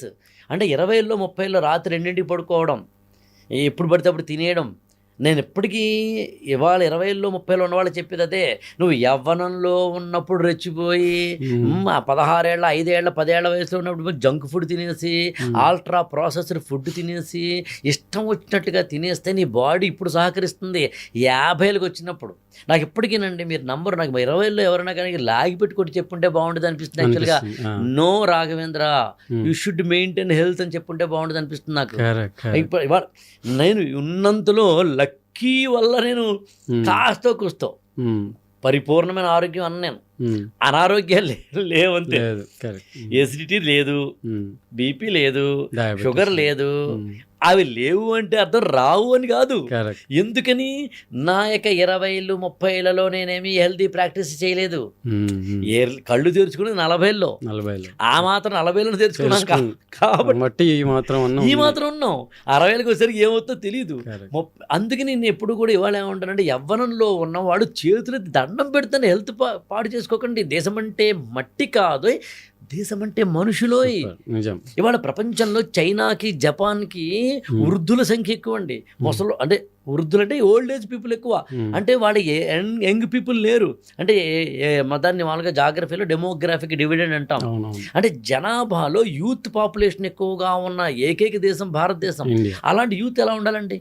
Cigarette కాలుస్తున్నా 15, 16 సంవత్సరాలు 20 సంవత్సరాల వయసులో రోడ్డు పక్కన సిగరెట్ కాలుస్తుంటే ఎవరైనా కనిపిస్తే మీరు నమ్మరండి, నేను ఒట్టే చెప్తున్నాను, నా కళ్ళలో నీళ్ళు వస్తాయండి. లిటరల్లీ నేను ఏడుస్తానండి, లిటరల్లీ. నాకు ఇంకా డ్రగ్స్ లాంటివి అంటే అవి కొన్ని సెక్షన్స్ ఆఫ్ పీపుల్కి చాప కింద నీరులా వస్తున్న అత్యంత దారుణమైనది. కానీ మన ఇంటి పక్కన ఉన్న పాన్ షాప్కి వెళ్ళి 16 ఏళ్ల కుర్రవాడండి, 10th క్లాస్ చదువుతున్న కుర్రవాడు, ఇంటర్మీడియట్ చదువుతున్న అమ్మాయి, డిగ్రీ చదువుతున్న అబ్బాయి, బీటెక్ చదువుతున్న పిల్లలు వెళ్ళి ఏంటండి ఏం సాధించావు నువ్వు, ఈ కాంట్రిబ్యూషన్ ఏం చేసావు చెప్పబ్బా ప్రపంచానికి. సెల్ ఫోన్ కనిపెట్టావా, ఫోన్ కనిపెట్టావా, కెమెరా కనిపెట్టావా, మైక్ కనిపెట్టావా, షర్ట్ అయినా కనిపెట్టావా, కళ్ళజోడు కనిపెట్టావా? What is the contribution you have given to the nation? నువ్వు స్మోక్ చేస్తావా? తప్పు కాదా అది? వన్ ఇంపార్టెంట్ థింగ్ స్మోకింగ్ ఏంటి అంటే, వేరే అన్ని క్యాన్సర్స్ కూడా హింట్ ఇచ్చి వస్తాయి. ఇప్పుడు మీరు డైట్ బాగా తీసుకోవాలి, డైజెస్టివ్ సిస్టమ్ క్యాన్సర్ అయితే మీకు మెల్లిగా వామిటింగ్స్ అయ్యో ఏదో వెయిట్ లాస్ అయ్యో హింట్ ఇచ్చి వస్తాయి. థైరాయిడ్ హింట్ ఇచ్చి వస్తాయి. బ్రెస్ట్ది స్వెల్లింగ్ లాగా స్టార్ట్ అయ్యి వస్తుంది. లంగ్ క్యాన్సర్ మీకు హింట్ ఇవ్వదు. దగ్గు ఒకటి వస్తుంది ఎప్పుడు అంటే ఆల్మోస్ట్ స్టేజ్ 4కి వెళ్ళిపోయినప్పుడు అప్పుడు కఫ్ స్టార్ట్ అవుతుంది. సో అన్నిటికన్నా dangerous lung cancer. So smoking అంత డేంజరస్, అందుకని దాన్ని చాలా నేను స్మోకింగ్ అండి, డ్రింకింగ్ అండి, ఫుడ్ హ్యాబిట్స్లో అదే కొంచెం అనారోగ్యకరమైన ఫుడ్ హ్యాబిట్స్ తగ్గించుకోమని చెప్పడం నాకు ఎంత ఇష్టమో చేతులు దండం పెట్టి చెప్తాను. యాక్చువల్గా సిగరెట్ అలాగే డ్రింక్ అండి చాలా ప్రమాదం, కుటుంబాలకి నష్టమే, జేబుకి నష్టమే, జాబుకి నష్టమే, అన్నిటికన్నా ఇంపార్టెంట్ నీ యొక్క బాడీకి నష్టమే. అది కిడ్నీ కావచ్చు, లంగ్ కావచ్చు, హార్ట్ కావచ్చు, మరోటి కావచ్చు. కరెక్ట్. మీరు ఒక హెల్త్ నేను ఇలా చేసుంటే బాగుండేది చేయలేదు అని ఏదైనా ఉందా? ఇంతవరకు నేను చెప్పిన మొత్తం ఇంటర్వ్యూలోంచి చాలా అదంతా నేను ఇప్పుడు చేస్తున్నాను కదా, అదైతే 20 ఏళ్ళలో చేస్తుంటే బాగుండదు.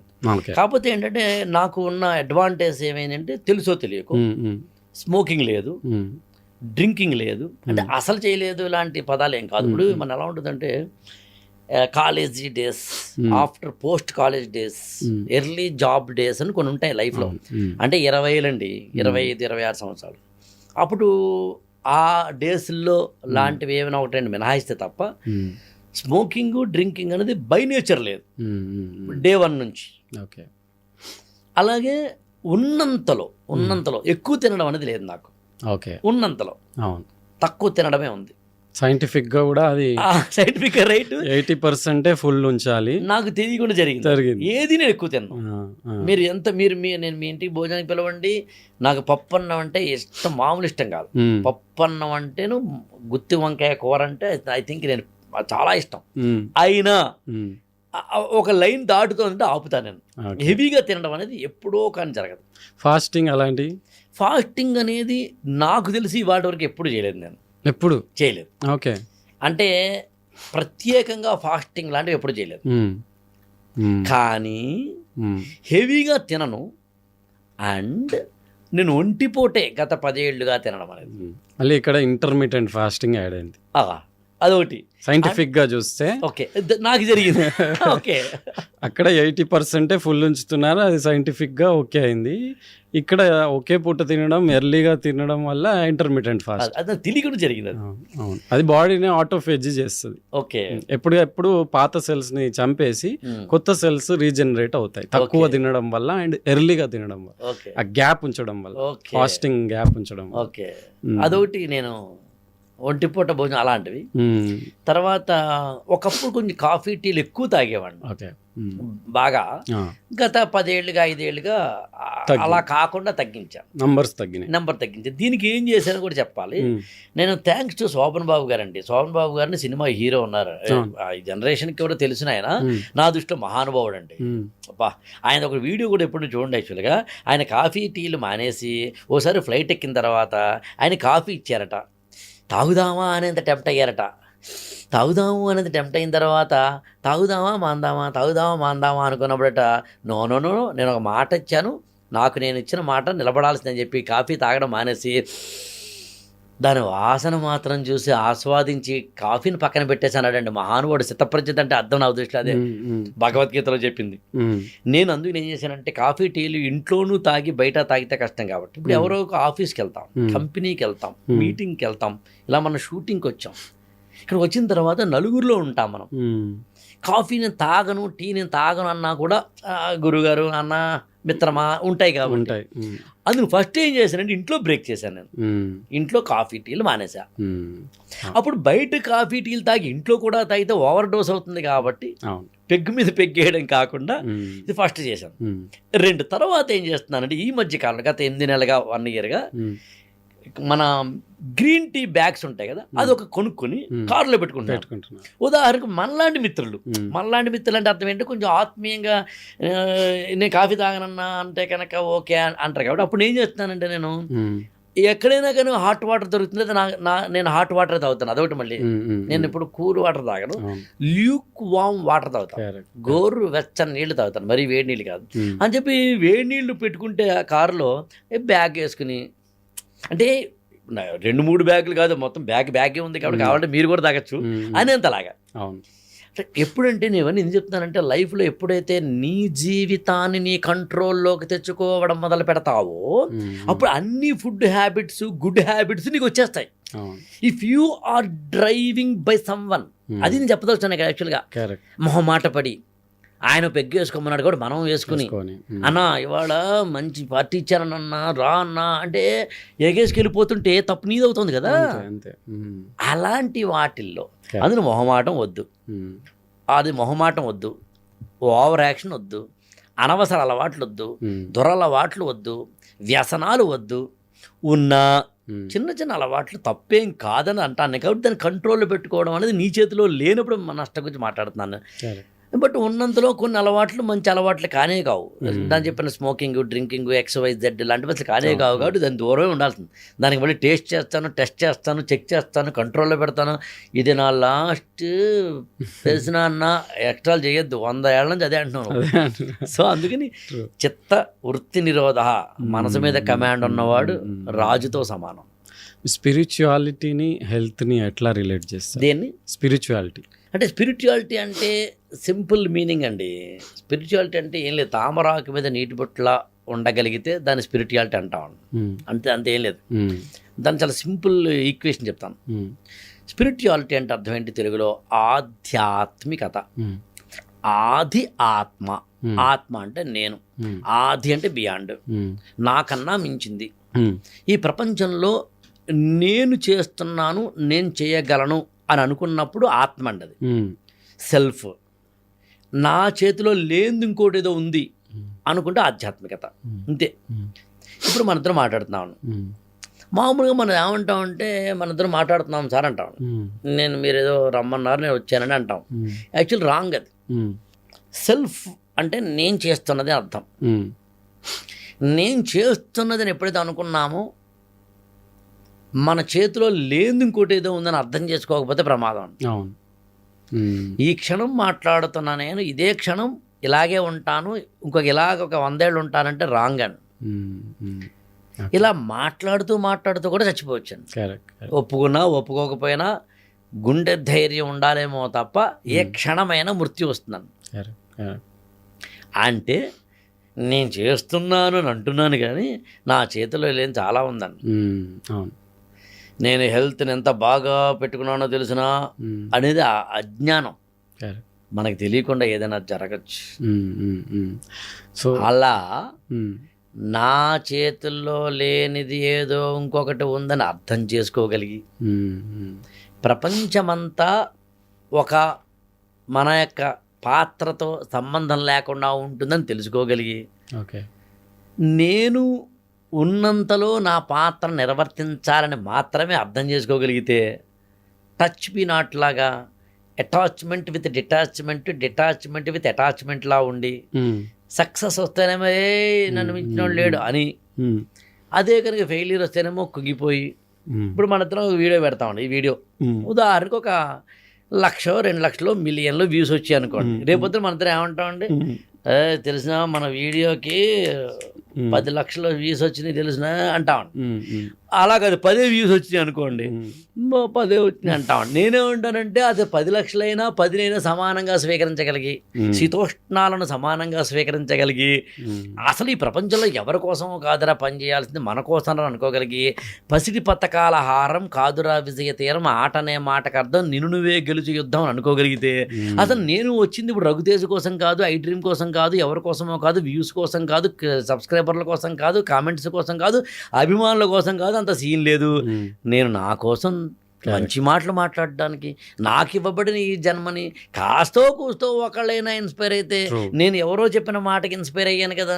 ఎవరో కాఫీ తాగద్దు, నేను తాగట్లేదండి, నాకు ఎవరో డయాబెటిక్ అన్నారండి అని చెప్తే నేను అలర్ట్ అయ్యాను కదా. నా మాట వల్ల ఇంకొకళ్ళు అలర్ట్ అయితే బాగుంటుంది కదా అని అనుకోగలిగితే నా దృష్టిలో ఆధ్యాత్మిక చింతనలో ఉన్నట్లేక. అలా ఉన్నప్పుడు కంపోజ్డ్గా ఉంటాను, బ్యాలెన్స్డ్గా ఉంటాం. బ్యాలెన్స్గా ఉన్నప్పుడు ఆటోమేటిక్ హెల్త్ బాగుంటుంది. సో సార్, లాస్ట్గా యాజ్ ఏ మోటివేషనల్ కోచ్ కానివ్వండి, ఆర్ ఐఏఎస్ అకాడమీ ఫౌండర్ కానివ్వండి, యూత్కి, యంగ్ జనరేషన్, జెన్జీ మెయిన్గా ఈ జనరేషన్ ఉన్నవాళ్ళు అడిక్షన్స్ కానీ ఫోన్కి వీటికి ఎక్కువగా అడిక్షన్ అయిపోతున్నారు. హడావిడి ఎక్కువ, తొందరగా అయిపోవాలి, వితిన్ 1 minute అయిపోవాలి, అన్నీ 2 minutes అయిపోవాలి. సో ఇలా తొందరపాటు చాలా ఎక్కువ అవుతుంది. ఈ తొందరపాటులో నిర్ణయాలు రాంగ్ తీసుకుంటున్నారు. అది రిలేషన్షిప్స్ కానివ్వండి, పెళ్ళిళ్ళు కానివ్వండి, హెల్త్ విషయం కానివ్వండి, డెసిషన్స్ ఇన్ వాళ్ళ వర్క్ ప్లేస్ కానీ. రెసిస్టెన్స్. సో వీళ్ళకి మీరు లాస్ట్గా ఎలాంటి అడ్వైస్? నేను ఏమంటానంటానండి, ఇవాళ అందరికీ అహంకారం పెరిగిందండి. బలుపు అంటాం మా ఏరియాలో, బాగా పెరిగిందండి ప్రతి ఒక్కరికి. అది 60 ఏళ్ల వాళ్ళకి ఉందండి, వాళ్ళు 70 ఏళ్ల వాళ్ళకి ఉందండి, అందరికీ ఉందండి. అన్ని వృత్తుల్లో ఉన్న వాళ్ళకి ఉందండి. జెండర్తో సంబంధం లేదు, ఏజ్తో సంబంధం లేదు. 16 ఏళ్ల వాడికి ఉందండి.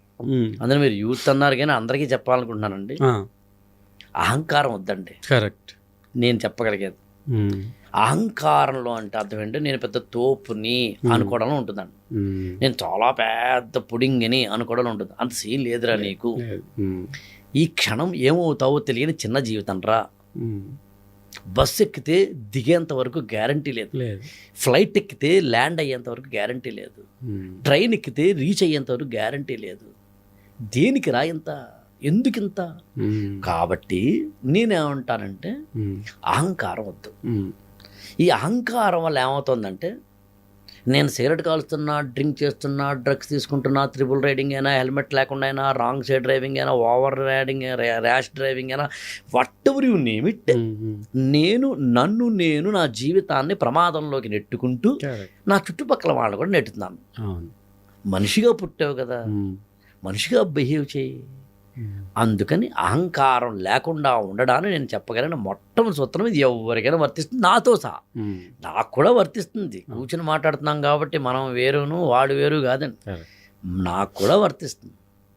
ఇంకా రెండవదండి, సాధ్యమైనంత వరకు నీ జీవితాన్ని నీ కంట్రోల్లో ఉంచుకో. జనం కంట్రోల్లోకి వెళ్ళకు. జనం కంట్రోల్లోకి ఎప్పుడు వెళ్తామో చెప్తాను మీకు. ఇప్పుడు మనంతా ఈ వీడియో చేసామండి. ఈ వీడియో చేసిన తర్వాత మనం చేసే మొట్టమొదటి పని ఏంటి అంటే వ్యూస్ ఎన్ని వచ్చినాయి చూస్తామండి. చూడకుండా ఉండడమే స్థితప్రజ్ఞత. ఓకే, నేను పెట్టిన తర్వాత కామెంట్స్ ఏమున్నాయి చూస్తాను, చూడకుండా ఉండడమే స్థితప్రజ్ఞత. అప్పుడు ఏమవుతుంది, you are not being counted by someone.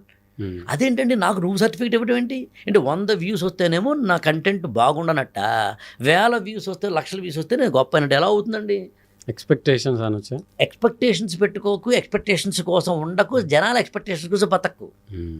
ఇప్పుడు 10 గ్రాముల ఉంగరం ఎక్కడాను, బంగారం ఉంగరం ఎక్కడాను, 30 కేజీల చెత్త బిన్ తీసుకొచ్చానండి. రెండింటిని వేయింగ్ మిషన్ మీద పెడితే 30 కేజీల చెత్త ఏమో పోతుంది, ఇదేమో 10 గ్రాములే. అనంత మాత్రం 10 గ్రాముల బంగారం కన్నా 30 కేజీల చెత్త గొప్పది అనగలమా? వేల అక్షోహిణుల సైన్యం కావాలా, నేను ఒక్కడిని కావాలా అన్నాడండి కృష్ణుడు దుర్యోధనుడితోటి. ఏమన్నాడు దుర్యోధనుడు? ఈయన ఒక్కడెందుకు లేదు, వేల అక్షోహిణులైతే బెస్ట్ కదా అనుకున్నాడంటే, అరే బాబా 1000 అక్షోహిణుల కన్నా. అందుకే నేనేమంటానంటే 1,00,000 మంది చూసి మర్చిపోవడం కన్నా 100 మంది చూసి అందరూ ఆచరించడమే నాకు అసలైంది. అయిపోయినప్పుడు వ్యూస్తో సంబంధం లేదు కదా. Counted by someone. నాకు డబ్బులు లేవు, వాళ్ళకు ఉన్నాయి. నాకు కారు లేదు, వాళ్ళకు ఉన్నాయి. నాకు వ్యూస్ లేవు, వాళ్ళకు ఉన్నాయి. ఇవాళ కాపురాల్లో కూడా చూడండి, చాలామంది వైఫ్ అండ్ హస్బెండ్ ఎంతమంది పెరిగారండి ఈ మధ్యన. ప్రతి వైఫ్ అండ్ హస్బెండ్ యూట్యూబ్లో వీడియోలు చేయడమే. అంటే ఎందుకు, దేనికి, ఏం చేయాలి, మీరు ఎందుకు చేయాలి అసలు? ఏదో చిన్న జోక్ తీసుకుంటారు, లేదా ఇంకోటి ఏదో చేసుకుంటారు. కాదు, ఈవెన్ పర్సనల్గా చేయాల్సిన పనులు కూడా బెడ్రూమ్లో చేయాల్సి, బాత్రూంలో చేయాల్సి కూడా ముందు వస్తాయండి. ఆల్రెడీ మీరు హోస్ట్ కాబట్టి అలా అనడానికి ధైర్యం ఉంటుంది, గెస్ట్ కాబట్టి జాగ్రత్తగా మాట్లాడాలి. అంటే ఎవరి కోసం? నిన్ను నువ్వు జనంలో కోల్పోకు, నిన్ను నువ్వు అందరిలోనూ కోల్పోకు, నిన్ను నువ్వు కౌంటింగ్లో కోల్పోకు, నిన్ను నువ్వు ఈక్వేషన్స్లో కోల్పోకు, నిన్ను నువ్వు డబ్బులో కోల్పోకు, నిన్ను నువ్వు పదవుల్లో కోల్పోకు, నువ్వు అధికారంలో కోల్పోకు. ఎవరు అక్కడ కాదు, నువ్వు you are losing your self.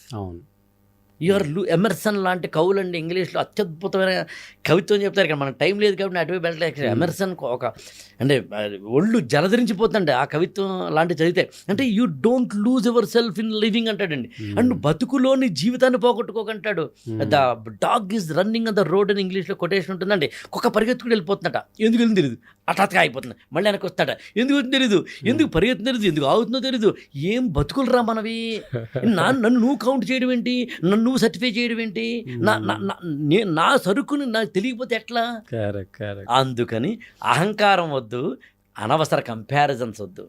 మూడవదండి very important, అంతా బాగున్నప్పుడు అంతా బాగుంటుందండి, లేనప్పుడు తెలుసుకో వెహికల్ లాంటిది జీవితం. అది బాగున్నప్పుడు నిన్ను మోస్తుంది, బాగు లేనప్పుడు దాన్ని నువ్వు మోయాల్సి తొయ్యాల్సి వస్తుంది. ఆరోగ్యం బాగున్నంతసేపు నువ్వు అద్భుతం, ఆరోగ్యం బాగుండనప్పుడు తెలుస్తుంది నీకు, మంచాన పడ్డప్పుడు తెలుస్తుంది నీకు, లంగ్ క్యాన్సర్ ఇంకొకటో వచ్చినప్పుడు తెలుస్తుంది నీకు, రాకుండా ఉన్నప్పుడే తెలియని వాడు చేయాల్సిన పని. అందు నేను ఏమంటానంటే, మీరు నమ్మరండి, పెళ్లి రోజుకో పుట్టినరోజుకో మరొక రోజుకో మనము చేయాల్సిన పని ఏంటి చెప్పమంటారండి? నిమ్స్కో, గాంధీ హాస్పిటల్కో, ఎర్రగడ్డ హాస్పిటల్కో వెళ్ళి అక్కడ స్పర్శ అనుకుంటే నాట్రంగ బంజారీల్స్లో ఒక ఈ క్యాన్సర్ పేషెంట్లకి సంబంధించిన ఒకటి ఆశ్రమం ఉందండి, అలాంటి వాటికో వెళ్ళి అక్కడ కూర్చుంటే ఐసీయూలో అలా దీనావస్థలో ఉన్న వాళ్ళతో పోల్చుకుంటే నువ్వు బాగానే ఉన్నావు కదా, చాలా పరిస్థితిలోకి వెళ్లకుండా నేనేం చేయాలనుకుంటే నాకు తెలిసి మానవ జన్మ సార్థక్యం అవుతుందండి. మీరు లంగ్ క్యాన్సర్ అన్నారు, లంగ్ క్యాన్సర్ పక్కన పెడితే మన చిన్న వేలుకు గోరు కట్ అయింది లేదా ఇక్కడ ఇది అవుతుంది, ఫెలాన్ అంటాం. ఓకే, సో ఇన్ఫెక్షన్ లాగా చీమ్ లాగా పడుతుంది. కేవలం అది అయినా దాన్ని తట్టుకోవడం విపరీతమైన నొప్పి ఉంటుంది. అప్పుడు పేషెంట్కి కానీ మనకు కానీ ఎలా ఉంటుందంటే, ఇది ఒక్కటి తగ్గితే చాలు, నాకు ఈ జన్మకి నాకు ఇది ఒక్కటి తగ్గితే చాలు, ఇంకేం అవసరం లేదు. ఎందుకంటే తలపోటు అండి, హెవీ తలపోటు వస్తే ఆ క్షణం మనకి ఎంత బాధేస్తుందండి. అంటే ఇప్పుడు మనకి తెలియకుండా మనం సైనస్ తోటో ఇంకో దాంట్లో పుట్టో లేదా మైగ్రేన్ తోటో పుట్టో లేకపోతే కనుక స్త్రీలకి ప్రతి నెల 3 రోజుల పాటు జరిగే ఒకనొక వాటితోటి ఓకే మినిస్ట్రువల్ సైకిల్లో ఉన్న పెయిన్ లాంటివి అయితే ఒక న్యాచురల్ సైకిల్ నుంచి వచ్చిందండి. కానీ ఎందుకని మనంతరం మనం ఎందుకు తెచ్చుకోవాలండి అనారోగ్యాలని? జంక్ ఫుడ్లు తినడం ఏంటండి? తిను, వారానికి ఒకటి అలా పెట్టుకో, ఆ నియమాలు పెట్టుకో. అందుకని ఏమంటానంటే అహంకారం వద్దండి, అనవసరమైన అలవాట్లు కానీ అనవసరమైన పనులు కానీ అనవసరమైన వాటి వద్దు. అన్నిటికన్నా ఇంపార్టెంట్ మంచి హాబీస్ పెంచుకో, నీ జీవితాన్ని నువ్వు కాపాడుకో. నేనేమంటానంటే దాన్ని తిరిగేసి మన జీవితాలు మనం కాపాడుకోవాలి. మన మామూలుగా తెలుగులో వచ్చిన కొటేషన్ ఉంటుందండి, జీవితాన్ని ఎంత సింపుల్గా తీసుకుంటేనే ఎంత బరువుగా ఉంది, సీరియస్గా తీసుకుంటే ఇంకెంత బరువుగా ఉంటుంది అంటారు. అలా మనము ఓకేనా, కాస్త కూస్తో జాగ్రత్తలు తీసుకుంటేనే అనారోగ్యాలు వస్తాయి.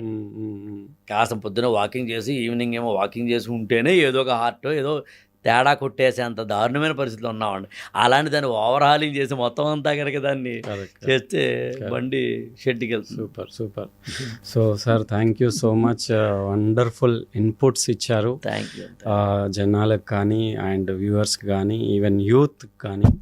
సో ఈ యొక్క మోటివేషన్ ఆర్ ఈ యొక్క స్పీచ్ ఆర్ వీడియో చూసి ఒక్కరైనా డెఫినెట్లీ వాళ్ళ లైఫ్ స్టైల్ చేంజ్ చేసుకోవాలని కోరుకుందాం. Thank you so much for coming and me views పెట్టినందుకు థ్యాంక్ యూ.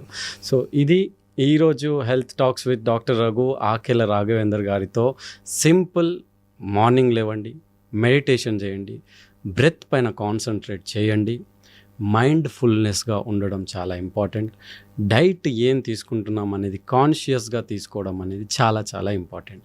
ఎర్లీగా డిన్నర్ చేయడం, ఎర్లీగా పడుకోవడం, ఇలాంటి సింపుల్గా తీసుకొని అహంకారం పక్కన పెట్టండి అని సార్ చెప్తున్నారు.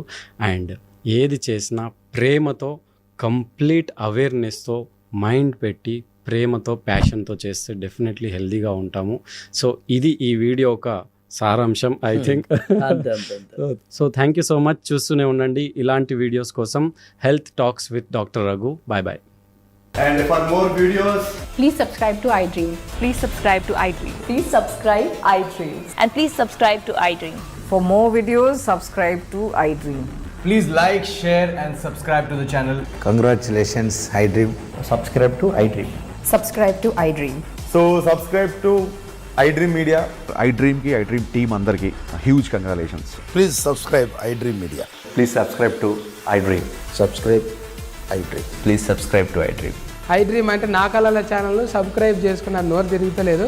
మీరైతే గంట గుర్తు కొట్టండి. For more such videos, please subscribe to iDream.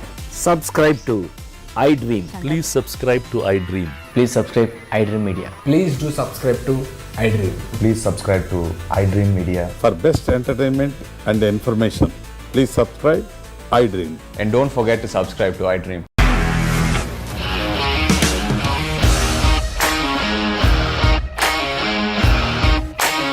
ఇండస్ట్రీలో కమిట్మెంట్ ఇష్యూస్ వస్తే నీకు కూడా వచ్చినట్టు మార్నింగ్ తీసుకెళ్ళారంటే కొట్టి పడేశారు.